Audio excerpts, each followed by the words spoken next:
ഈശ്വരൻ പ്രിയപ്പെട്ടവരെ, തിരുവിഷ്ടം മീഡിയയിലേക്ക് സ്വാഗതം. ഇന്ന് പരിശുദ്ധ കുർബാനയെക്കുറിച്ച് പറഞ്ഞു തുടങ്ങാം എന്ന് ആഗ്രഹിക്കുകയാണ്. ഇത് ഒരു ദിവസം കൊണ്ട് തീരുന്നതല്ല, ഏതാനും മണിക്കൂറുകൾ കൊണ്ട് പറഞ്ഞു തീർക്കാവുന്ന ഒരു വിഷയമല്ല. കുർബാനയുടെ ഏതെങ്കിലും ഒരു ഭാഗത്തെക്കുറിച്ച് മാത്രമല്ല നമ്മൾ സംസാരിക്കുന്നത്. കുർബാനയെ, അതിൻ്റെ ചരിത്രം, കുർബാനയുടെ ജീവിതം, വ്യക്തമായ കാഴ്ചപ്പാടിലൂടെ കുർബാനയിൽ പങ്കുചേരാൻ ആവശ്യമായ ബോധ്യങ്ങൾ എന്നിവയെ സംബന്ധിച്ച് വിപുലമായൊരു മേഖലയെക്കുറിച്ചാണ് നമ്മൾ സംസാരിക്കുന്നത്. ഒരു തവണ കൊണ്ട് ഇത് തീരും എന്ന് പ്രതീക്ഷിക്കരുത്. നിങ്ങളുടെ സംശയങ്ങളും ചോദ്യങ്ങളൊക്കെ ചോദിക്കാം. പക്ഷേ തിരിച്ചറിയണം, നമുക്കിത് എത്തിച്ചേരേണ്ടത് കുർബാനയെ സംബന്ധിച്ച അറിവിൻ്റെ ഒരു ഏകദേശ രൂപത്തിലേക്കെങ്കിലും എത്തുമ്പോൾ മാത്രമേ നമുക്കിത് ബോധ്യമാവും. 5 ദിവസത്തെ കുർബാന അനുഭവ ധ്യാനങ്ങൾ പലപ്പോഴും നടത്തിയപ്പോഴും ഉണ്ടായ ഒരു അനുഭവം ഒന്നും പറഞ്ഞു തീർന്നില്ല എന്ന അനുഭവമാണ്. എളുപ്പത്തിൽ സാധ്യമാകുന്നൊരു കാര്യമല്ല.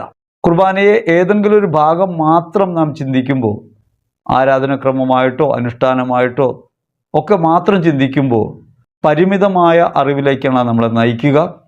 കുർബാനയുടെ ആധ്യാത്മികത തിരിച്ചറിയാനും കുർബാനയിൽ ജീവിതത്തെ അർപ്പിക്കേണ്ടതിൻ്റെ ആവശ്യവും കുർബാനയുടെ ജീവിതം തുടരേണ്ടതിൻ്റെ പ്രാധാന്യവും അവിടെ പ്രസക്തമല്ലാതായിത്തീരും. അതുകൊണ്ട് വളരെ വിശാലമായ ഒരു മേഖലയാണ് എന്ന ബോധ്യത്തോടെ നമുക്ക് ആരംഭിക്കാം. ദൈവം അനുവദിക്കുമെങ്കിൽ നമുക്ക് ഇതിൻ്റെ പൂർണ്ണ ഭാഗത്തേക്ക് എത്തിച്ചേരാൻ കഴിയും. പരിശുദ്ധ കുർബാന എന്താണെന്ന് തിരുസഭ പറയുന്നുണ്ട്. കാറ്റക്കിസം ഓഫ് കാത്തലിക് ചർച്ച് 1324 നമ്മെ പഠിപ്പിക്കുന്നു, കുർബാന വിശ്വാസ ജീവിതത്തിൻ്റെ ഉറവിടവും ഉച്ചസ്ഥാനവുമാണ്. അങ്ങനെയുള്ള കുർബാനയെ കേവലമായ യുക്തി കൊണ്ടും ബുദ്ധി കൊണ്ടും വിശകലനം ചെയ്യുകയല്ല ആവശ്യം. കുർബാനയിൽ അതിൻ്റെ അന്തസത്തയായി അടങ്ങിയിട്ടുള്ള ക്രിസ്തുബോധത്തെ ജീവിതത്തിൻ്റെ പ്രയോഗ വഴിയിൽ എങ്ങനെയാണ് സാക്ഷാത്കരിക്കാൻ കഴിയുക എന്നതിനെ സംബന്ധിച്ചാണ് പഠിക്കേണ്ടത്. പരിശുദ്ധ കുർബാനയിലേക്ക് എല്ലാ കൂദാശകളും തിരിഞ്ഞിരിക്കുന്നു. കൂദാശകൾ മാത്രമല്ല, നമ്മുടെ പ്രാർത്ഥനകൾ, പ്രേക്ഷിത പ്രവൃത്തി, എല്ലാ തരത്തിലുള്ള ചിന്തകളും കേന്ദ്രീകൃതമാകുന്നത് കുർബാനയിലാണ്. കുർബാനയെ ജീവിതത്തിൻ്റെ സെൻട്രൽ പോയിൻ്റായിട്ട് കാണാം, ജീവിതത്തിലെ കേന്ദ്ര ബിന്ദു. ഇങ്ങനെ പറയുന്ന ഓരോ വാക്കുകൾക്കും വിശദീകരണം ആവശ്യമുള്ളവയാണ്. എത്രത്തോളം വിശാലമായ അർത്ഥം ആ ഓരോ വാക്കും പേറുന്നുണ്ട്. അപ്പം അതുകൊണ്ട് നമുക്ക് ആരംഭിക്കാം. നിങ്ങളുടെ സംശയങ്ങളും ചോദ്യങ്ങളൊക്കെ ഉന്നയിക്കാം. മറുപടി തരാൻ നമ്മൾ സന്നദ്ധമാണ്. ആ മറുപടി നമുക്ക് ഒറ്റയടിക്ക് പറയാൻ കഴിയില്ല. കുർബാനയെ സംബന്ധിച്ച എല്ലാ സംശയങ്ങളും ക്രോഡീകരിച്ചായിരിക്കണം ഒരു മറുപടി പറയാൻ സാധ്യമാകുക. അതുകൊണ്ട് നമുക്ക് ആരംഭിക്കാം. പരിശുദ്ധ കുർബാന നാം സാധാരണഗതിയിൽ വ്യവഹരിക്കുന്നത് കൂദാശയായിട്ടാണ്. പ്രാരംഭ കൂദാശകളിൽ പ്രധാനപ്പെട്ട കൂദാശയാണ്. പ്രാരംഭ കൂദാശകളുടെ പൂർത്തീകരണം നടക്കുന്ന കൂദാശയാണ് പരിശുദ്ധ കുർബാന. 1 കൊരിന്ത്യർ ലേഖനത്തിൽ 5-ാം അധ്യായത്തിൽ 7-ഉം 8-ഉം തിരുവചനങ്ങളിൽ ആത്മാർത്ഥതയും സത്യസന്ധതയുമാകുന്ന പുളിപ്പില്ലാത്തപ്പം കൊണ്ട് നമുക്ക് തിരുനാൾ ആഘോഷിക്കാം, നമ്മുടെ പെസഹ കുഞ്ഞാടായ ക്രിസ്തു ബലിയർപ്പിക്കപ്പെട്ടിരിക്കുന്നു എന്ന് വചനം നമ്മോട് പറയുന്നുണ്ട്. യേശുവിൻ്റെ യാഗാർപ്പണത്തെ ജീവിത കേന്ദ്രമാക്കി മാറ്റുന്ന പ്രവൃത്തിയാണ് കുർബാനയിൽ സംഭവിക്കുന്നത്. കുർബാന ഒരു സംസ്കാരമാണെന്ന് പറയാം. കുർബാന ഒരു ജീവിത ക്രമമാണെന്ന് പറയാം. ജീവിതത്തിൻ്റെ പ്രയോഗ വഴിയാണെന്ന് പറയാം. ഒപ്പം തന്നെ ലക്ഷ്യസ്ഥാനവും മഹാവിരുന്നും കുർബാനയാണ്. പരിശുദ്ധ കുർബാന 4 ഘട്ടങ്ങളിലായിട്ടാണ് നമുക്ക് കാണാൻ കഴിയുക. അതിൻ്റെ ആദ്യത്തെ ഭാഗം പ്രതീകാത്മകതയാണ്. ക്രിസ്തുവിന് മുൻപ് പ്രതീകങ്ങളായി കുർബാന അർപ്പിക്കപ്പെടുന്നു. അങ്ങനെ കുർബാന ബലിയുടെയും വിരുന്നിൻ്റെയും സന്ദേശം ഉൾക്കൊണ്ട് പ്രാരംഭഘട്ടം മുതൽ ആരംഭിക്കുന്നുണ്ട്. ക്രിസ്തുവിന് മുൻപുള്ള ബലിയർപ്പണ രീതികൾ, ജീവാർപ്പണത്തിൻ്റെ വഴികൾ എല്ലാം പരിശുദ്ധ കുർബാനയുടെ പ്രതീകങ്ങളാണ്. ആ പ്രതീകങ്ങളിൽ നിന്ന് യേശു സംഭവത്തിലേക്ക് അത് പ്രവേശിക്കും. അങ്ങനെ യേശു സംഭവത്തിലേക്ക് പ്രവേശിക്കുമ്പോൾ മനുഷ്യാവതാരം, യേശുവിൻ്റെ പരസ്യ ജീവിതം, പ്രഘോഷണ വഴികൾ, യേശുവിൻ്റെ പീഡാസഹനം, കുരിശുമരണം, ഉദ്ധാനം എന്നിങ്ങനെ വിപുലമായ ജീവിതാർപ്പണത്തിൻ്റെ വഴികളൊക്കെ നമുക്കവിടെ കാണാൻ പറ്റും. അത് യേശു സംഭവത്തിലാണ്. ആദ്യം പ്രതീകം, പിന്നെ യേശു സംഭവം. മൂന്നാമത് നമുക്ക് കാണാൻ കഴിയുന്നത് കൗദാശികമായ അർപ്പണമാണ്. യേശു സംഭവത്തെ ആനുകാലിക ലോകത്ത് സന്നിഹിതമാക്കുന്ന പ്രവൃത്തിയാണ് കൂദാശയം. ആനുകാലിക ലോകത്ത് അനുഷ്ഠാനങ്ങൾ വഴി യേശു സംഭവത്തെ സന്നിഹിതമാക്കുന്നു. അങ്ങനെ സന്നിഹിതമാക്കുന്ന കുർബാന ജീവിതത്തിലേക്ക് പ്രവേശിക്കുന്നു. ക്രൈസ്തവ ജീവിതം കുർബാനയുടെ ജീവിതമാണ്. അങ്ങനെ ഒരു ജീവിതം നയിക്കുമ്പോഴാണ് പരിശുദ്ധ കുർബാന സമ്പൂർണ്ണമാകുന്നത്. അത് ബലിമേശയിൽ പൂർത്തിയാകുന്ന ഒരു കാര്യമല്ല. ബലിമേശയിൽ മാത്രം ഒതുങ്ങുന്നൊരു കാര്യമല്ല. കുർബാനയെ സംബന്ധിച്ച് തർക്കവിതർക്കങ്ങളും ചിന്തകളും ഒക്കെ ആദ്യകാലം മുതലേ തന്നെ നിലനിൽക്കുന്നവയാണ്. പരിശുദ്ധ കുർബാനയെ സൂക്ഷ്മമായി പഠിക്കാൻ ഇന്നോളം നമുക്ക് കഴിഞ്ഞിട്ടില്ല എന്ന് വേണം കരുതാൻ. കാരണം കുർബാന ഒരു രഹസ്യമാണ്, മിസ്റ്ററിയാണ്. രഹസ്യം എന്ന് വെച്ചാൽ നിഗൂഢത ഉൾക്കൊള്ളുന്നതാണ്. മാനുഷിക ബുദ്ധിക്ക് വിശകലനം ചെയ്യാൻ കഴിയാത്ത ജീവിതാനുഭവങ്ങൾക്കകത്ത് പൂർണ്ണമായി നമുക്കിപ്പോഴും പ്രാപിക്കാൻ കഴിയാത്ത രക്ഷയുടെ സന്ദേശം അതിനകത്തുണ്ട്. അപ്പോൾ അതുകൊണ്ട് കുർബാനയെ ഗൗരവതരമായൊരു കാര്യമായിട്ട് കാണണം, ക്രൈസ്തവ ജീവിതത്തിന് അടിസ്ഥാനശിലയായിട്ട് കാണണം. അവിടെ നിന്നാണ് പടുത്തുയർത്താനും പങ്കുവയ്ക്കാനും അനുഭവിക്കാനും ഒക്കെ നമുക്ക് വകയുള്ളത്. അങ്ങനെ കുർബാനയെ കാണുമ്പോൾ കുർബാനയുടെ ഏറ്റവും പ്രാഥമികമായ അല്ലെങ്കിൽ ഏറ്റവും പൂർവികമായ ഒരു ഘട്ടത്തിലേക്ക് നമുക്ക് പോകേണ്ടതുണ്ട്. അത് ബലിയുടെ ജീവിതമാണ്. പരിശുദ്ധ കുർബാന നമുക്ക് പ്രതീകങ്ങളിൽ കാണാൻ കഴിയുന്നത് ബലിയുടെ അർപ്പണങ്ങളുടെ ഭാഗമായിട്ടാണ്. എന്താണ് ഒരു ബലിയർപ്പണത്തിൻ്റെ ആവശ്യകത ഉണ്ടാകുന്നതിന് കാരണം? ബലിയർപ്പണത്തിൻ്റെ ആവശ്യകത ഉണ്ടാകുന്നത് തന്നിഷ്ടങ്ങളിൽ കുടുങ്ങിപ്പോകുന്ന യജമാനത്വം സ്വയം വഹിക്കുന്ന ഒരു ഭാവം മനുഷ്യനുണ്ടായി എന്നുള്ളതാണ്. ഉൽപ്പത്തി കഥകൾ നമ്മോട് പറയുന്ന പ്രധാനപ്പെട്ട ഒരു കാര്യം എന്താണ്? മനുഷ്യൻ്റെ വീഴ്ചയെക്കുറിച്ചാണ്.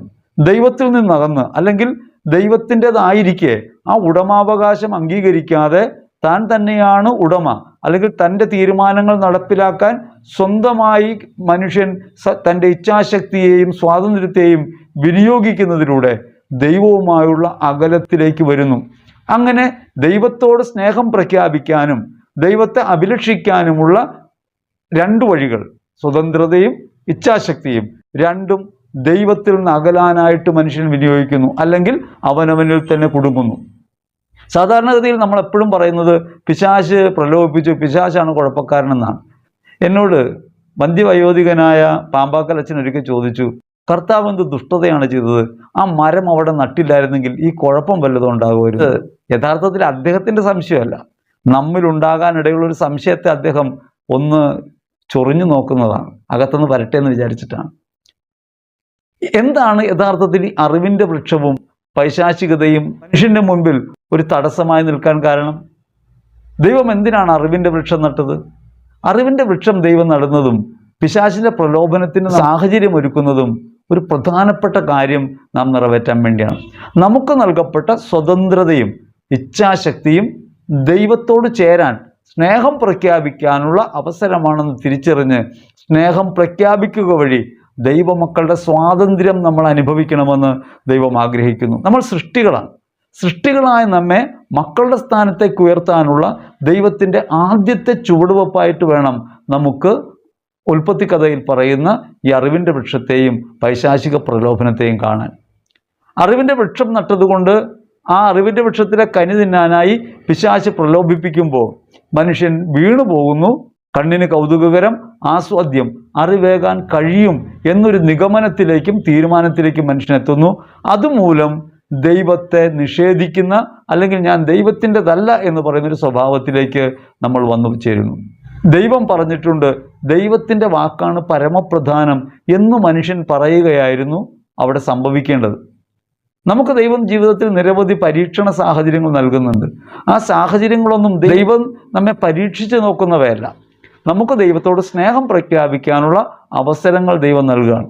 ഈ അവസരങ്ങളില്ലെങ്കിൽ നമുക്ക് യോഗ്യത തെളിയിക്കാൻ കഴിയില്ല. സാധാരണ എല്ലാവർക്കും പരീക്ഷകളെ ഭയമാണ്. പരീക്ഷകളെ നമ്മൾ വിചാരിക്കുന്നത് അപകടം പിടിച്ച കാര്യമായിട്ടാണ്. കുട്ടികളെക്കാൾ വേവലാതി മാതാപിതാക്കൾക്കാണ് പരീക്ഷയെക്കുറിച്ച്. അമ്മ കുട്ടിയോട് പറയുന്നത് പരീക്ഷ വരുന്നു എന്നാണ്. അമ്മയ്ക്ക് തന്നെ ഭയമാണ് പരീക്ഷയെ. പരീക്ഷകളൊക്കെ യോഗ്യത തെളിയിക്കേണ്ട അവസരങ്ങളാണ്. പരീക്ഷ ഉണ്ടായില്ലെങ്കിൽ യോഗ്യത തെളിയിക്കപ്പെടില്ല. ഇപ്പോൾ ഈ വർഷം SSLC പരീക്ഷ ഇല്ലാതിരിക്കട്ടെ, എന്തായിരിക്കും സംഭവിക്കുക? SSLCയിൽ വിജയം വരിച്ച് +2 പ്രവേശിക്കാനുള്ള യോഗ്യത പ്രാപിക്കാൻ കഴിയാതെ പോകും. വാസ്തവത്തിൽ യോഗ്യത തെളിയിക്കുക എന്നത് പ്രധാനപ്പെട്ട കാര്യമാണ്. സ്നേഹം പ്രഖ്യാപിക്കുക എന്നത് വലിയ കാര്യമാണ്. ജീവിതത്തിൽ പ്രതിസന്ധികൾ ഉണ്ടാകുന്നത് ഈ സ്നേഹപ്രഖ്യാപനത്തിനുള്ള വഴികളാണെന്ന് ഈ പ്രതീകം ഓർമ്മിപ്പിക്കുന്നുണ്ട്. അവിടെ സംഭവിക്കുന്നത് അറിവിൻ്റെ വൃക്ഷത്തിൻ്റെ ഫലം പിശാചിൻ്റെ വാക്ക് കേട്ട് വെറുതെ തിന്നുവെന്നല്ല, കണ്ണിന് കൗതുകകരം, ആസ്വാദ്യം, അറിവേകാൻ കഴിയുമെന്നതിനാൽ അഭികാമ്യമെന്ന് കണ്ട് തീരുമാനിച്ച് അവൾ അത് തിന്നു. അത് തിന്നുമ്പോൾ സംഭവിക്കുന്നത് ദൈവത്തിനെ നമ്മൾ തള്ളി പകരം അവനവനത്തിനെ പ്രതിഷ്ഠിക്കുന്നു. ഈ അവനവൻ പ്രതിഷ്ഠയാണ്, അവനവൻ കേന്ദ്രീകൃതമായ ജീവിതമാണ് ഏറ്റവും അപകടകാരിയായ ഒന്ന്. അതിന് പ്രതിവിധിയായി എന്താണ് ചെയ്യാനുള്ളത്? അവനവൻ ഉപേക്ഷയാണ്. അവിടെയാണ് ബലി എന്നൊരു കോൺസെപ്റ്റ് വരുന്നത്. അവിടെ സ്വയം ഉപേക്ഷയുടെ ഒരു വഴി മുമ്പിൽ തുറക്കുകയാണ്. അതുകൊണ്ട് ആദിമ സമൂഹങ്ങളിലൊക്കെ ഏറ്റവും ഇഷ്ടപ്പെട്ട വസ്തുക്കൾ ദൈവത്തിന് സമർപ്പിക്കുക, അതായത് എനിക്ക് ഏറ്റവും പ്രിയങ്കരമായതിനെ ഉപേക്ഷിക്കുക എന്നൊരു നിലയുണ്ടായിരുന്നു. ആ നിലയാണ് ബലി എന്ന ഒരു ചിന്തയ്ക്ക് തന്നെ കാരണം. അവിടെയാണ് നമുക്ക് ആദ്യത്തെ പ്രതീകം കാണാൻ പറ്റുന്നത് ആബേലിൻ്റെയും കായൻ്റെയും അർപ്പണം. നമ്മൾ പലപ്പോഴും ചർച്ച ചെയ്തിട്ടുള്ള വിഷയമാണ്, എങ്കിലും വീണ്ടും ഒന്ന് ആവർത്തിച്ച് പറയുന്നു. കാരണം നമ്മുടെ ബലിയർപ്പണത്തിൻ്റെ അടിസ്ഥാന സ്വഭാവമായി മാറേണ്ട ഒരു കാര്യം ഈ ആബേലിൻ്റെ ബലിക്കകത്തുണ്ട്. ആബേലും കായേനും ബലിയർപ്പിക്കുന്നത് ദൈവത്തോട് സ്നേഹം പ്രഖ്യാപിക്കാനാണെന്ന് മനസ്സിലാക്കണം, ദൈവത്തെ സംപ്രീതനാക്കാനല്ല. ദൈവത്തിൻ്റെ പ്രീതി എന്താണ്? ദൈവം എങ്ങനെയാണ് സംപ്രീതനാകുക? ദൈവം സംപ്രീതനാകുന്നത് നമ്മൾ ദൈവേഷ്ടത്തിലായിത്തീരുമ്പോഴാണ്. അതിനു മുമ്പ് ദൈവത്തിന് നമ്മോട് പ്രീതിയില്ലെന്നാണോ കരുതുന്നത്? ദൈവം എപ്പോഴും പ്രീതിയുള്ളവനാണ്. ദൈവം ആ പ്രീതി നമുക്കനുഭവമാക്കി തരുന്നത്, ദൈവം നമ്മിൽ സംപ്രീതനാണെന്ന ബോധ്യം നമുക്കുണ്ടാക്കി തരുന്നത് നമ്മൾ ഈ സ്നേഹപ്രവൃത്തിയിൽ മുഴുകുമ്പോൾ മാത്രമാണ്. അപ്പം അതുകൊണ്ട് ആബേലും കായേനും ബലിയർപ്പിക്കുന്നു. നമ്മൾ ഉൽപ്പത്തി പുസ്തകത്തിൽ 4-ാം അധ്യായത്തിൽ 3-4 തിരുവചനത്തിൽ മുൻപേ ധ്യാനിച്ചിട്ടുള്ളതാണ്. പല വിഷയങ്ങൾ പറയുമ്പോഴും ഇത് പറഞ്ഞിട്ടുണ്ട്. അവിടെ 2 തരം ബലികൾ അർപ്പിക്കുന്നു. ആബേൽ തൻ്റെ കടിഞ്ഞൂൽ കുഞ്ഞുങ്ങളെയൊക്കെ എടുത്ത് കർത്താവിനൊരു ബലിയർപ്പിക്കുന്നു. ഈ കടിഞ്ഞൂൽ കുഞ്ഞുങ്ങളെയൊക്കെ എടുത്ത് കർത്താവിന് ബലിയർപ്പിക്കുന്നു എന്നാണ് വചനഭാഗം. പക്ഷെ നാം കഥകളിലൊക്കെ കേട്ടിട്ടുള്ളത്, ബാല്യകാലം മുതൽ കേട്ടിട്ടുള്ളത്, ആബേൽ ഒരു നല്ല ആട്ടിൻകുട്ടിയെ, ഊനമറ്റ ഒരു ആട്ടിൻകുട്ടിയെ ദൈവത്തിന് ബലിയർപ്പിച്ചു. അതുകൊണ്ട് നിങ്ങൾ ബലിയർപ്പിക്കുമ്പോൾ ഊനമറ്റ കാഴ്ചയാണ് വേണ്ടതെന്ന് പഠിപ്പിക്കാൻ വേണ്ടിയാണ് ഈ കഥയെ ഇങ്ങനെ വഴിതിരിച്ചു വിട്ടത്. വാസ്തവത്തിൽ പറയുന്നത് കടിഞ്ഞൂലുകളെയൊക്കെ എടുത്തെന്നാണ്. ഇനി കടിഞ്ഞൂലുകളൊക്കെ എടുത്ത് കർത്താവിന് ബലിയർപ്പിക്കുക എന്ന് പറയുന്നത് എന്താണ്? അതിൻ്റെ അർത്ഥം എന്താണ്? അതിനകത്ത് അടങ്ങിയിരിക്കുന്നത്? കായേനാകട്ടെ തൻ്റെ കൃഷി ചെയ്ത വകയിൽ നിന്ന് ഒരു ഭാഗമെടുത്ത് കർത്താവിന് കൊടുക്കുന്നുണ്ട്. പലപ്പോഴും ബൈബിൾ വ്യാഖ്യാതാക്കൾ പറയുന്നത് എന്തുകൊണ്ടാണ് ദൈവം ഇങ്ങനെ സ്വീകരിച്ചതെന്ന് അറിയില്ലെന്നാണ്. വളരെ വ്യക്തമാണ് കാര്യം. നിലവിൽ നമുക്ക് കണ്ടുമുട്ടാൻ കഴിയാത്ത പല കാര്യങ്ങളും നമ്മുടെ മുൻകാല ജീവിതത്തിലുണ്ട്. ചരിത്രമൊക്കെ നമ്മൾ പലപ്പോഴും പരിശോധിക്കണം. നമ്മുടെയൊക്കെ ജീവിതത്തിൽ കാണപ്പെടാതെ പോയ കുറേ ചരിത്രമുണ്ട്.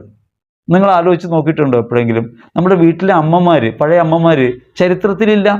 ചരിത്രം എഴുതുന്നൊക്കെ രാജാക്കന്മാരുടെ ചരിത്രം വലിയ വലിയ കാര്യങ്ങളാണ്, ആണുങ്ങളുടെ ചരിത്രമാണ്. ഗാന്ധി അങ്ങനെ പറയുന്നുണ്ട്, ചരിത്രം എന്നത് ആണുങ്ങളുടെ ചരിത്രമാണ്, ആണുങ്ങൾ എഴുതിയതാണ്. അതിലൊക്കെ ഹിസ്റ്റോറിയാണ്, ഹിസ്റ്ററിയേ ഉള്ളൂ, അവൻ്റെ സ്റ്റോറിയേ ഉള്ളൂ, അവളില്ല. നമ്മുടെ കുടുംബങ്ങളിലൊക്കെ അപ്രസക്തമായി പോയിരുന്ന ഒരാളാണ് അമ്മമാർ. അങ്ങനെ അമ്മമാർ ഒരു കാലത്ത് ആടിനെ വളർത്തും, കോഴിയെ വളർത്തും. ഈ ആടിനെയും കോഴിയൊക്കെ വളർത്താൻ മാത്രം അവർക്ക് അവകാശമുള്ളൂ. അതിനെ വിൽക്കുന്നത് എപ്പോഴും ഈ ഭർത്താവായിരിക്കും, ആണായിരിക്കും. ആണിനാണ് അതിൻ്റെ കഴിവുള്ളത്, അല്ലെങ്കിൽ കാര്യശേഷി കൊടുത്തേക്കുന്നത് ആണിനാണ് എന്നാണ് നമ്മുടെ ധാരണ. അതുകൊണ്ട് എങ്ങനെയാണെന്നറിയാമോ? 2 മൂളലിനിടയ്ക്കാണ് ജീവിതം. ഞാൻ ആടിനെ വളർത്തിക്കോട്ടെ എന്ന് ചോദിക്കും, അപ്പോൾ പിന്നെ രണ്ടാമത് ആടിനെ വിൽക്കുമ്പോഴാണ് കൈ നീട്ടിയിട്ട് അതങ്ങ് മേടിക്കും. 2 മൂളലിനിടയ്ക്കാണ് ഇവരുടെ ജീവിതം. അപ്പോൾ പഴയ അമ്മാമ്മമാർ ആടിനെ വളർത്തുമ്പോൾ സ്വന്തമായി ആടിനെ വാങ്ങിക്കാനുള്ള ശേഷിയൊന്നും അവർക്കില്ല. അവരടുത്ത വീട്ടിൽ നിന്ന് കടം വാങ്ങിയിട്ടാണ് ആടിനെ വളർത്തുക. കടം വാങ്ങി വളർത്തിയാൽ ഈ ആടിനെ ഒരു സമയം കഴിയുമ്പോൾ തിരികെ കൊടുക്കണം. എങ്ങനെ? 2ാമത്തെ പ്രസവത്തിന് ആട് പ്രസവിക്കാറാവും, അല്ലെങ്കിൽ പ്രസവത്തോടുകൂടെ ആടിനെയും കുഞ്ഞിനെയും തിരികെ ഏൽപ്പിക്കണം. നമുക്ക് കിട്ടുന്ന കടിഞ്ഞൂലാണ്. അത് അധ്വാന ഫലമാണ് കടിഞ്ഞൂൽ എന്ന് പറയാൻ വേണ്ടിയാണ്. ഈ അധ്വാനഫലമായ കടിഞ്ഞൂലിനെ ദൈവത്തിന് അർപ്പിക്കുക എന്ന് പറഞ്ഞാൽ എൻ്റെ അധ്വാനത്തിൻ്റെ മുഴുവൻ ഉടയവൻ, എൻ്റെ കഴിവിൻ്റെ മുഴുവൻ ഉടയവൻ, ഞാൻ എൻ്റെ പ്രവൃത്തികളുടെ മുഴുവൻ ഉടയവൻ ദൈവമാണ് എന്ന് ഏൽപ്പിക്കലാണ്. അങ്ങനെ ഒരു ഏൽപ്പിക്കലാണ് ആബേലിൻ്റെ അർപ്പണത്തിൽ നടക്കുന്നത്. കായനാകട്ടെ തൻ്റെ വിളവിൽ ഒരു ഭാഗം എടുത്ത് കുറേ കൃഷി ചെയ്തു, കുറേയൊക്കെ ഉണ്ടായ ഫലങ്ങൾ അതിൽ നിന്ന് ഒരു ഭാഗം എടുത്ത് ദൈവത്തിന് കൊടുത്തു. ആബേൽ കൊടുത്ത ബലിയിൽ ദൈവം സംപ്രീതനായി എന്ന് പറയുമ്പോൾ അത് ആടിൻ്റെ ഇറച്ചി കണ്ടിട്ടൊന്നുമല്ല, അല്ലെങ്കിൽ ആ മാംസം ചുടുന്ന ഗന്ധം കേട്ടിട്ടല്ല. യഥാർത്ഥത്തിൽ തൻ്റെ പ്രവൃത്തികളെയും തൻ്റെ ജീവിതത്തെയും ദൈവത്തിൻ്റെതാണ് എന്ന് ഉടമാവകാശം ഏറ്റു പറയും. ഇതൊന്നും എൻ്റെ അല്ല, ഇതൊക്കെ നിൻ്റെയാണ്. ഉടമാവകാശത്തെ ബലി കഴിക്കുന്നു, അല്ലെങ്കിൽ എൻ്റെതല്ല ഇത് നിൻ്റെതാണെന്ന് പറയുന്നു. ഈ കാര്യം പറയലാണ് ബലിയർപ്പണത്തിൻ്റെ പ്രാഥമികമായ രൂപത്തിൽ ആബേലിൻ്റെയും കായേൻ്റെയും ബലി നമുക്ക് കാണാൻ പറ്റുക. ആബേൽ തൻ്റെ ഉടമാവകാശം ദൈവത്തിന് ഏൽപ്പിച്ചപ്പോൾ കായനാകട്ടെ തൻ്റെ വിളവിൽ ഒരു ഭാഗം എടുത്തു കൊടുത്തു. അതിനർത്ഥം ദൈവം ഒരു സ്വീകർത്താവായിട്ട് മാറുന്നു, കായൻ്റെ കയ്യിൽ നിന്ന് ദാനം വാങ്ങിക്കുന്ന ഒരാളായിട്ട് മാറുന്നു. കായൻ ഉടമാവകാശം വിട്ടുകൊടുത്തില്ല. കായൻ തനിക്കുള്ളവയൊക്കെ ദൈവത്തിൻ്റെതാണെന്ന് പറഞ്ഞില്ല. അപ്പോൾ മനുഷ്യൻ ആദ്യം പറ്റിപ്പോയ അനുസരണക്കേടിൽ നിന്ന് അല്ലെങ്കിൽ സ്നേഹത്തിനെതിരായ പ്രവൃത്തിയിൽ നിന്ന് സ്നേഹത്തിൻ്റെ പ്രവൃത്തിയിലേക്ക് വരുന്നത് സ്വയാർപ്പണം വഴിയാണ്. സ്വന്തം ജീവിതം ഉപേക്ഷിക്കുന്നു, എൻ്റെ ഉടമാവകാശം കൈവിടുന്നു എന്ന നിലയ്ക്കാണ്. നമ്മൾ പ്രതീകങ്ങളിൽ ആദ്യം കാണുന്നത് ആബേലിൻ്റെ ബലിയാണ്. ആബേലിൻ കാഴ്ചയും അബ്രഹാമിൻ ബലിയും എന്ന് പറഞ്ഞ് നമ്മൾ തുടങ്ങുമല്ലോ. ആബേലിൻ്റെ കാഴ്ചയാണ് പരിശുദ്ധ കുർബാനയുടെ ഒരു പൂർവിക പ്രതീകങ്ങളിൽ ഏറ്റവും പ്രഥമമായി കാണാവുന്ന ആബേലിൻ്റെയും കായൻ്റെയും കാഴ്ച ഓർക്കണം. ഇനി പ്രതീകങ്ങൾ നമ്മളുമായിട്ട് എന്താണ് ബന്ധം എന്ന് ചോദിച്ചാൽ, പ്രതീകങ്ങൾ എപ്പോഴും ഓർമ്മപ്പെടുത്തുന്ന ഉപാധിയായിട്ടാണ് നമ്മുടെ മുമ്പിലുള്ളത്. നമ്മൾ ഒരു കാര്യം ചെയ്യുമ്പോൾ അതിൻ്റെ ആന്തരികാർത്ഥം നമ്മൾ ഓർക്കേണ്ടത് പ്രതീകങ്ങളിൽ നിന്നാണ്. പഴയ നിയമകാലത്ത് പ്രതീകങ്ങളിലാണ് എല്ലാം വെളിപ്പെട്ടത്, അത് പൂർണ്ണതയല്ല. അതുകൊണ്ട് പഴയ നിയമത്തെ പലപ്പോഴും വ്യാഖ്യാനിക്കുമ്പോഴും പഴയ നിയമം എടുത്ത് പ്രഘോഷിക്കുമ്പോഴും നമ്മളത് ചെയ്യരുതെന്ന് പറയാൻ കാരണം അത് പ്രതീകാത്മകമായൊരു കാലമാണ്, അല്ലെങ്കിൽ യേശു സംഭവത്തിൻ്റെ മുന്നോടി മാത്രമാണ്. അപ്പോൾ മുന്നോടിയെക്കുറിച്ച് ആൾ വന്നാൽ പിന്നെ ആളെക്കുറിച്ചാണ് പറയേണ്ടത്.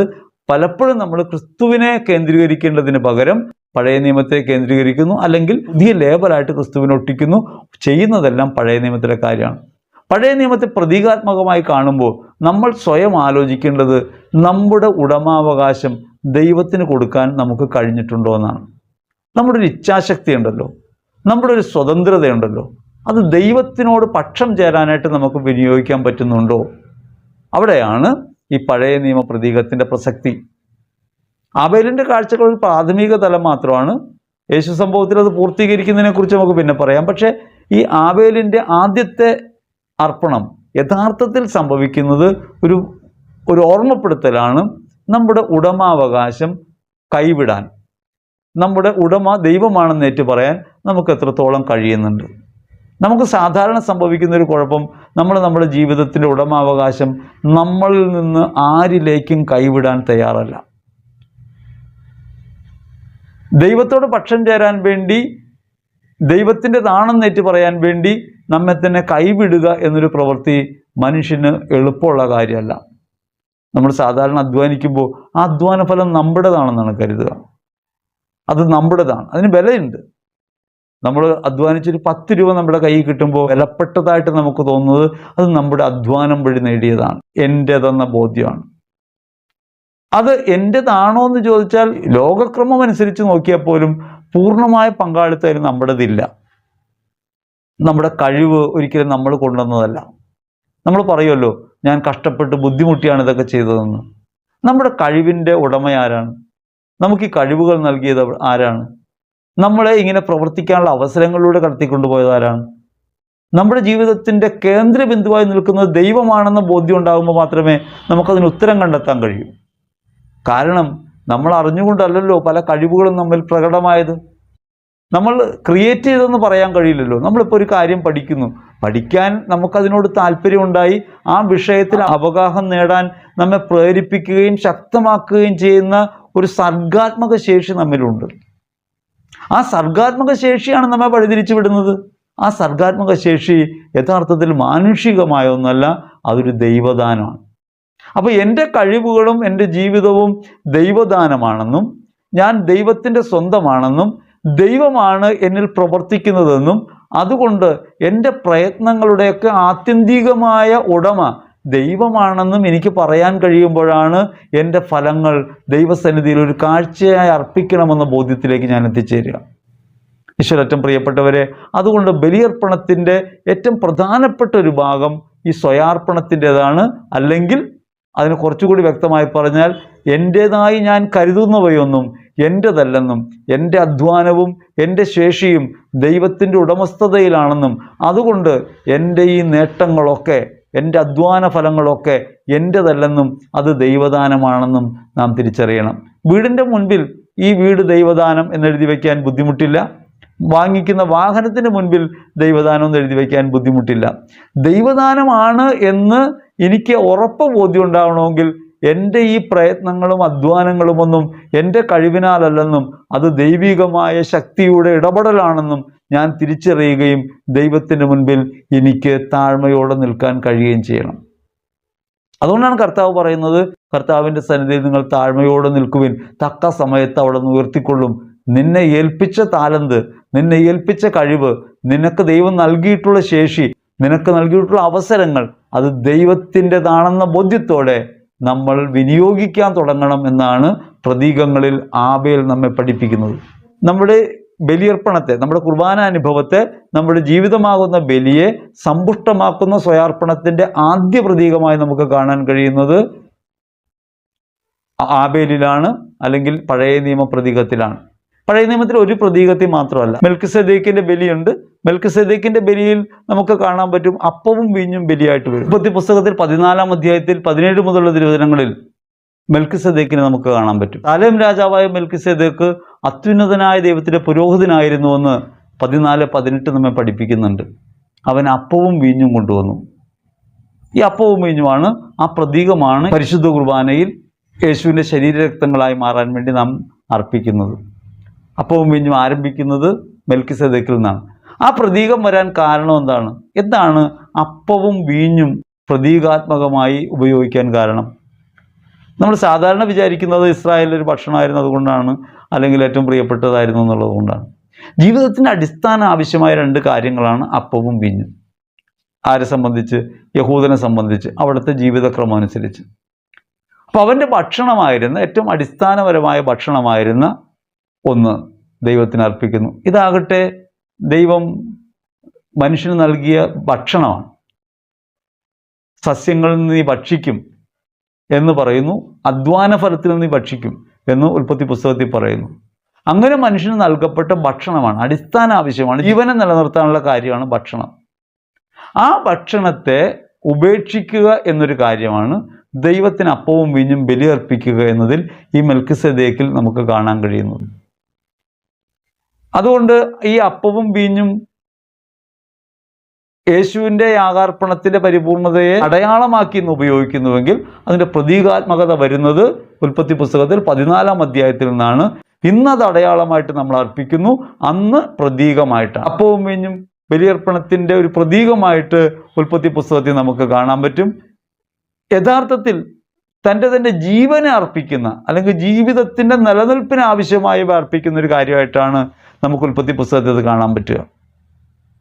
അപ്പം അതിനർത്ഥം എന്താണ്? എൻ്റെ ജീവൻ, അല്ലെങ്കിൽ ജീവൻ നിലനിൽക്കാനുള്ള ഉപാധിയെ കൈവിടുക വഴി എൻ്റെ ജീവൻ തന്നെയും എൻ്റെയല്ല. ഒരു പ്രതീകം വെളിപ്പെടുത്തുന്ന കാര്യമാണ്. മെൽക്കിസേദേക്ക് അപ്പവും വീഞ്ഞും അർപ്പിക്കുമ്പോൾ അതിൻ്റെ ഉള്ളിലുള്ള പൊരുൾ, എൻ്റെ ജീവൻ പോലും എൻ്റെതല്ല, അത് നിൻ്റെതാണ്. ആദ്യം ഉടമാവകാശം പറഞ്ഞു, രണ്ടാമത് പറയുന്നത് എൻ്റെ ജീവൻ തന്നെ നിൻ്റെ കയ്യിലാണ്. ഇനിയാണ് നമുക്ക് അബ്രഹാമിൻ്റെ ബലി കാണാൻ പറ്റുന്നത്. അബ്രഹാമിൻ്റെ ബലിയിലാകട്ടെ അവിടെ ഉൽപ്പത്തി പുസ്തകം 22-ാം അധ്യായത്തിൽ നമുക്ക് കാണാം, ദൈവം അബ്രഹാമിനോട് പറയുന്നത്, നീ സ്നേഹിക്കുന്ന നിൻ്റെ ഏകമകൻ ഇസഹാക്കിനെ എനിക്കൊരു ബലിയായിട്ട് അർപ്പിക്കണം. മുൻപൊരു വീഡിയോയിൽ ഇത് പറഞ്ഞിട്ടുണ്ടെന്നാണ് എൻ്റെ ഓർമ്മ. അത് വീണ്ടും പറയേണ്ടി വരുന്നത്, ബലിയർപ്പണത്തിൽ നമുക്ക് ഈ ബോധ്യമില്ലാതായി പോയാൽ, ഈ പ്രതീകങ്ങളെ വേണ്ടും വിധം ഹൃദയത്തിൽ ഗ്രഹിക്കാതെ പോരാണ്ടായിരുന്ന കുഴപ്പമെന്താണ്? പ്രതീകങ്ങളെ നമ്മൾ പ്രധാനപ്പെട്ടതായി കരുതുകയും അതേസമയം അതിലൂടെ നമ്മോട് ദൈവം സംസാരിക്കുന്നതിനെ നാം അവഗണിക്കുകയും ചെയ്യും. പഴയ നിയമത്തെ നമ്മൾ തള്ളിക്കളയല്ല ചെയ്യുന്നത്, പഴയ നിയമത്തെ മനസ്സിലാക്കുകയാണ്. പഴയ നിയമം നമ്മോട് പറയുന്ന കാര്യത്തിൻ്റെ ആന്തരിക സത്തയെ മനസ്സിലാക്കുകയും പുതിയ നിയമമായ ക്രിസ്തുവിൽ അവ എങ്ങനെ ജീവിതാനുഭവമായി മാറുമെന്ന് തിരിച്ചറിയുകയും ചെയ്ത് ജീവിതത്തിൽ ക്രിസ്തുവാനുരൂപരായി നമുക്ക് ജീവിക്കാൻ കഴിയുമ്പോഴാണ് യഥാർത്ഥത്തിൽ വിശുദ്ധ ഗ്രന്ഥത്തെ നമ്മുടെ ജീവിതത്തിൻ്റെ ഒരു അടിസ്ഥാനമായ ബോധ്യമാക്കി നമുക്ക് സ്വീകരിക്കാൻ പറ്റുക. പഴയ നിയമത്തിൽ ഒരു സംഭവത്തെ അങ്ങനെ തന്നെ എടുത്ത് നമ്മുടെ ജീവിതത്തിലേക്ക് വയ്ക്കുകയല്ല, ആ പഴയ നിയമ സംഭവം ക്രിസ്തുവിനെക്കുറിച്ച് എന്ത് പറയുന്നുവെന്നും ക്രിസ്തുവിൻ്റെ മുന്നോടിയായ പ്രതീകങ്ങളിലൂടെ ദൈവം നമ്മോട് എന്താണ് സംസാരിക്കുകയെന്നും അങ്ങനെ ക്രിസ്തുവിലേക്ക് എത്തിച്ചേരാനായിട്ട് ആ പ്രതീകങ്ങളിലൂടെ സംസാരിച്ചവയെ എങ്ങനെ ഉപയോഗിക്കാമെന്നും നമ്മൾ തിരിച്ചറിയുമ്പോൾ മാത്രമേ നമുക്ക് വ്യക്തമായി കൂടുതൽ ബോധ്യത്തോടെ യാഗാർപ്പണത്തിൽ പങ്കുചേരാൻ പറ്റൂ. ബലിയർപ്പണം ഒരു മേശത്തിരുന്ന കാര്യമല്ലെന്ന് ഞാൻ പറഞ്ഞു. അതുകൊണ്ട് ഈ ഒരു ബോധ്യം നമ്മുടെ അകത്തുണ്ടെങ്കിൽ മാത്രമേ അപ്പവും വീഞ്ഞും അർപ്പിക്കുന്നതിൻ്റെ പുറകിലുള്ള ഈ ബോധ്യം നമ്മെ ഭരിക്കും. ഇനി നമ്മൾ കാണുന്നത് അബ്രഹാമിൻ്റെ ബലിയാണ്. അബ്രഹാമിൻ്റെ യാഗാർപ്പണം ഉൽപ്പത്തി പുസ്തകം 22-ാം അധ്യായത്തിൽ നമുക്ക് കാണാം. അവിടെ പറയുന്നത്, നീ സ്നേഹിക്കുന്ന നിൻ്റെ ഏകമകൻ ഇസഹാക്കിനെ എനിക്കൊരു ദഹന ബലിയായിട്ട് അർപ്പിക്കണം. ദൈവം അങ്ങനെ പറയാനുള്ള കാരണം മുൻപേ പറഞ്ഞിട്ടുണ്ടെങ്കിൽ ഒന്നുകൂടി പറയാം. അവിടെ ദൈവം അബ്രഹാമിന് 2 വാഗ്ദാനങ്ങളാണ്. ഒന്ന് വിശ്വാസം വഴി ഒരു പുത്രനാണ്, രണ്ടാമത് ബേർഷബയിൽ ഒരു കിണറാണ്. രണ്ടും ദൈവം കൊടുത്തു. അപ്പോൾ അബ്രഹാമിനെ സംബന്ധിച്ച് പ്രതീക്ഷകൾ തീർന്നു, വാഗ്ദാനം തീർന്നു. ഇനി സ്വസ്ഥമായി സന്തോഷമായി ജീവിക്കുക. അവിടെ അവഗണിക്കപ്പെട്ടു പോകുന്നത് ദൈവമാണ്. ദൈവത്തോടുള്ള സ്നേഹം പ്രഖ്യാപിച്ചാണ് അബ്രഹാം ദൈവത്തിൻ്റെ പുറകെ ഇറങ്ങിപ്പോകുന്നത്. ആ അബ്രഹാം ഇപ്പോൾ സ്നേഹിക്കുന്നത് തൻ്റെ ഏക മകനെയാണ്. അവരിൽ ഒതുങ്ങിപ്പോയി. നമ്മളും ജീവിതത്തിൽ പലപ്പോഴും അങ്ങനെയാണ്. ദൈവം നമ്മോടുള്ള സ്നേഹം പ്രഖ്യാപിക്കുന്നതിൻ്റെ അടയാളമായി തന്ന വാഗ്ദാനങ്ങൾ നമുക്ക് അനുഭവപ്രദമായി കഴിയുമ്പോൾ നമ്മൾ സ്നേഹിക്കുന്നത് പലപ്പോഴും വ്യക്തികളെ ആയിപ്പോകും. നിങ്ങൾ ആലോചിച്ച് നോക്കിയാൽ മതി. വിവാഹം നടക്കുന്ന ആരെ പ്രതിയാണ്? ക്രിസ്തുവിനെ പ്രതി ഒരാളെ സ്വീകരിക്കുകയാണ്. ക്രൈസ്തവ കൂദാശയിൽ ഒരു വിവാഹത്തിൽ ദൈവത്തെ പ്രതി സ്വീകരിക്കുകയാണ്. മക്കളെ ദൈവത്തെ പ്രതി സ്വീകരിക്കുകയാണ്, ദൈവത്തിൽ നിന്ന് സ്വീകരിക്കുകയാണ്. മക്കളും അങ്ങനെ സ്വീകരിക്കണമെന്നാണ് എഫേസ്യർ ലേഖനം 6:3 പറയുന്നത്. മാതാപിതാക്കളെ കർത്താവിൽ നിങ്ങൾ ബഹുമാനിക്കുവിൻ. മാനുഷികമായിട്ടല്ല, കർത്താവിൽ, ദൈവം തന്നതാണെന്ന ബോധ്യത്തോടെ. ഒരു ബന്ധവും സ്വാഭാവികമായിട്ടുള്ളതല്ല, ദൈവത്തിൽ നിന്നാണെന്ന് തിരിച്ചറിയുമ്പോഴാണ് ബന്ധങ്ങളൊക്കെ പരിപൂർണതാ മാർഗത്തിന് പ്രയോജനകരമായി മാറുക. വാസ്തവത്തിൽ സംഭവിക്കുന്നത് എന്താണ്? നമ്മൾ കർത്താവിനെ കൈവിടും, എന്നിട്ട് ഭർത്താവിനെ അല്ലെങ്കിൽ ഭാര്യയെ സ്നേഹിക്കും. കർത്താവിന് പകരമായിട്ടാണ് ഒരാളെന്ന് വന്നാൽ, ഇപ്പോൾ കുട്ടി ജനിക്കുന്നു, ഈ കുട്ടി ദൈവം തന്നതാണ്, അല്ലെങ്കിൽ ദൈവത്തിൻ്റെ ദാനമാണ്, അതുകൊണ്ട് ഈ കുട്ടി യഥാർത്ഥത്തിൽ എൻ്റെ കുട്ടിയല്ല, ദൈവത്തിൻ്റെ കുട്ടിയാണ് എന്ന ബോധ്യത്തിലാണോ നമ്മൾ വളർത്തുക? ദൈവം നമ്മുടെ കയ്യിൽ ഏൽപ്പിച്ച ഒരു വ്യക്തിയാണ് ഈ നിൽക്കുന്നത്, ഈ ബന്ധത്തിലുള്ളതെന്ന് വിചാരിച്ചിട്ടാണോ? അങ്ങനെയാണെങ്കിൽ കുറവുകളോടെ സ്വീകരിക്കാൻ പറ്റും, അവർക്ക് വേണ്ടി സമ്പൂർണ്ണമായി സമർപ്പിക്കാൻ പറ്റും, അവരെ പ്രധാനപ്പെട്ടതായി കരുതാൻ പറ്റും. ഇപ്പം സംഭവിക്കുന്നത് കുഴപ്പമൊന്നും അറിയാമോ? നമ്മൾ ആരെപ്രതിയാണ് ഈ ബന്ധങ്ങൾ സ്വീകരിക്കുന്നതെന്ന് നാം മറന്നുപോകും. ദൈവദാനമാണ് മക്കളെന്ന് പറയുന്നതിൻ്റെ പുറകിൽ പോലുള്ള കാര്യം അതാണ്. ദൈവം അങ്ങനെ തന്നു എന്നുള്ളത് കൊണ്ട് ദൈവത്തെ എങ്ങനെ ശുശ്രൂഷിക്കുമോ അങ്ങനെ ശുശ്രൂഷിക്കാനാണ്. പക്ഷെ എന്താണ് പ്രവൃത്തി? എന്താ? ഇത് എൻ്റെയാണെന്ന് വരും. ദൈവദാനം ഒന്നിനെ കൈവിടും. അബ്രഹാം കുട്ടിയെ സ്നേഹിക്കാൻ തുടങ്ങിയപ്പോൾ ദൈവത്തോടുള്ള സ്നേഹ നിഷേധമായിട്ട് അത് മാറുന്നത് അങ്ങനെയാണ്. അതുകൊണ്ടാണ് ദൈവം കൃത്യമായിട്ട് സൂചിപ്പിക്കുന്നത്, നീ സ്നേഹിക്കുന്ന നിന്റെ ഏക മകൻ ഇസഹാക്കിനെ എനിക്ക് ബലിയായി നൽകണം. അബ്രഹാം അത് ചെയ്യുന്നു. അബ്രഹാം മോറിയ മലയിലേക്ക് മകനെയും കൂട്ടി അതിരാവിലെ തന്നെ പുറപ്പെടുന്നു. മുതുകിൽ വിറക് കെട്ട് വെച്ചു കൊടുത്ത് വടിയും കത്തിയും കയ്യിലെടുത്ത് അബ്രഹാം യാത്രയാവുന്നു. അങ്ങനെ അബ്രഹാം മലയുടെ മുകളിലെത്തുമ്പോൾ അവിടെ വെച്ച് ബലിപീഠം ഒരുക്കി മകനെ പിടിച്ച് ബന്ധിച്ച് ബലിമേശയുടെ മുകളിൽ കിടത്തി കഴിയുമ്പോഴാണ് സ്വർഗത്തിൽ നിന്ന് ദൂതൻ അബ്രഹാമിൻ്റെ കയ്യിൽ പിടിക്കുന്നത്. നീ എന്നെ ബഹുമാനിക്കുന്നുവെന്ന്, എന്നെ ഭയക്കുന്നുവെന്ന്, എന്നെ സ്നേഹിക്കുന്നുവെന്ന് എനിക്ക് ബോധ്യമായിരിക്കുന്നു, അതുകൊണ്ട് കുട്ടിയുടെ മേൽ കൈവയ്ക്കരുത്. പിന്തിരിഞ്ഞു നോക്കുമ്പോൾ മുള്ളിലുടക്കി കിടക്കുന്ന ഒരു കുഞ്ഞാടിനെ കാണുന്നു. ആ കുഞ്ഞാട് യഥാർത്ഥത്തിൽ അബ്രഹാമിൻ്റെ വിശ്വാസത്തിന് ദാനമായി ലഭിച്ച കുഞ്ഞാടാണ്. ആ കുഞ്ഞാട് ആരാണെന്ന് വിശുദ്ധ യോഹന്നാൻ ശ്ലീഹ വെളിപ്പെടുത്തുന്നുണ്ട്. വിശുദ്ധ യോഹന്നാൻ സുവിശേഷത്തിൽ 1-ാം അധ്യായത്തിൽ 29-ാം തിരുവചനത്തിൽ, ഇതാ ലോകത്തിൻ്റെ പാപങ്ങൾ നീക്കുന്ന ദൈവത്തിൻ്റെ കുഞ്ഞാട്. അവിടെ നിന്നാണ് ഈ ബലിയുടെ പ്രതീകമെന്ന് വെളിപ്പെടുത്തുകയാണ് യോഹന്നാൻ ശ്ലീഹ ഈ സുവിശേഷ വാക്യത്തിലൂടെ. അതുകൊണ്ട് അബ്രഹാമിൻ്റെ ജീവിതത്തിൽ ബലിയർപ്പണമുണ്ട്. അബ്രഹാമിൻ്റെ ബലിയർപ്പണം, നീ ദൈവത്തെക്കാൾ ഉപരിയായി എന്തിനെയാണോ സ്നേഹിക്കുന്നത് അത് ദൈവത്തിന് ബലിയർപ്പിക്കാനാണ്. നമ്മൾ ആലോചിച്ച് നോക്കേണ്ടതാണ്, നമ്മുടെ സ്നേഹബന്ധങ്ങൾ ദൈവത്തെ പ്രതിയാണോ അല്ലെങ്കിൽ മാനുഷികമായി മാത്രം ഒതുങ്ങുന്നവയാണോ? ദൈവത്തെ പ്രതി അല്ലാതെ ഒരു വ്യക്തിയെ പ്രതി നമ്മൾ സ്നേഹിക്കാൻ തുടങ്ങുമ്പോഴാണ് കുഴപ്പം. എന്താണ്? ഈ വ്യക്തിയുള്ള 100 കുറവുകൾ നമുക്ക് കാണാൻ പറ്റും. ആ 100 കുറവുകൾ നമ്മൾ കാണാൻ തുടങ്ങുന്നതോടുകൂടി ആ വ്യക്തിയെ നമുക്ക് അംഗീകരിക്കാൻ പറ്റാതെയാവും. യഥാർത്ഥത്തിൽ ദൈവത്തിൽ നിന്നാണെന്ന ബോധ്യത്തോടെയും ദൈവത്തെ പ്രതിയാണെന്ന ബോധ്യത്തോടെയും ഒരു ബന്ധത്തിൽ നമ്മൾ ഏർപ്പെടുമ്പോൾ ആ ബന്ധം ശാശ്വതമായി തീരും. ആ ബന്ധം സ്വയമുപേക്ഷയുടെ വഴിയിലൂടെ പുരോഗമിക്കാനുള്ള ഒരു യാഗാർപ്പണത്തിൻ്റെ വേദിയായിട്ട് മാറും. അങ്ങനെ മാറിയില്ലെങ്കിൽ ഒരു ബന്ധവും സ്ഥിരമായി നിൽക്കില്ല, ഒരു ബന്ധവും ത്യാഗകരമായ ഫലം പുറപ്പെടുവിക്കുകയില്ല. 3 പ്രതീകങ്ങളെക്കുറിച്ചാണ് പറഞ്ഞത്. 1 ആബേലിൻ്റെ യാഗത്തിലാണ്, 2 മെൽക്കിസെദേക്കിൻ്റെ അപ്പവും വീഞ്ഞുമാണ്, 3 അബ്രഹാമിൻ്റെ ബലിയാണ്. അപ്പോൾ ഈ 3 പ്രതീകങ്ങളെ നമുക്ക് കാണാം. ഇനിയും നമുക്ക് പ്രതീകങ്ങൾ കാണാനുണ്ട്. വീഡിയോയുടെ ദൈർഘ്യം കൂടുന്നത് കൊണ്ട് നീട്ടാൻ സാധ്യമല്ല. അരമണിക്കൂറിൽ കൂടുതൽ ഒരു വീഡിയോ വന്നാൽ അത് നിങ്ങളെയും ബുദ്ധിമുട്ടിക്കും. സമയത്തിൻ്റെ പരിമിതി എല്ലാവർക്കും ഉണ്ടെന്ന ബോധ്യത്തോടെ ഇന്നത്തെ ഈ വീഡിയോയുടെ അവസാനിപ്പിക്കാം. 3 പ്രതീകങ്ങളെക്കുറിച്ചാണ് നമ്മൾ പറഞ്ഞത്. ഈ പ്രതീകങ്ങൾ നമ്മുടെ ബലിയർപ്പണത്തോട് ചേർത്ത് അല്ലെങ്കിൽ നമ്മുടെ ജീവിതാർപ്പണത്തോട് ചേർത്ത് നമുക്ക് കാണാൻ പറ്റണം. അങ്ങനെ കാണുമ്പോഴാണ് പ്രതീകങ്ങൾ ഉപകാരപ്രദമായി മാറുക. നമ്മൾ തുടക്കത്തിൽ പറഞ്ഞ കാര്യം ഇതാണ്. പരിശുദ്ധ കുർബാന ബലിമേശയിൽ അർപ്പിക്കപ്പെടുന്ന കൂദാശയിൽ മാത്രം നിൽക്കുന്ന കാര്യമല്ല, അത് പ്രതീകങ്ങളിലുണ്ട്. അത് യേശു സംഭവമാണ്. യേശു സംഭവത്തിൻ്റെ ആനുകാലികമായ സന്നിഹിതമാക്കലാണ് കുർബാനയിൽ, കൂദാശയിൽ. ആ കൂദാശ ജീവിതത്തിലേക്ക് പ്രവേശിക്കുമ്പോഴാണ് അതിൻ്റെ പരിപൂർണത. അപ്പോൾ ഇത്രയും കാര്യങ്ങൾ ഒന്നിച്ച് നമുക്ക് കാണാൻ പറ്റണം. അതിനകത്ത് ആദ്യത്തെ 3 പ്രതീകങ്ങൾ നമ്മൾ കണ്ടു. അടുത്ത ഭാഗത്തിൽ നമുക്ക് കാണാം. ദൈവം നിങ്ങളെ അനുഗ്രഹിക്കട്ടെ. ആമേൻ.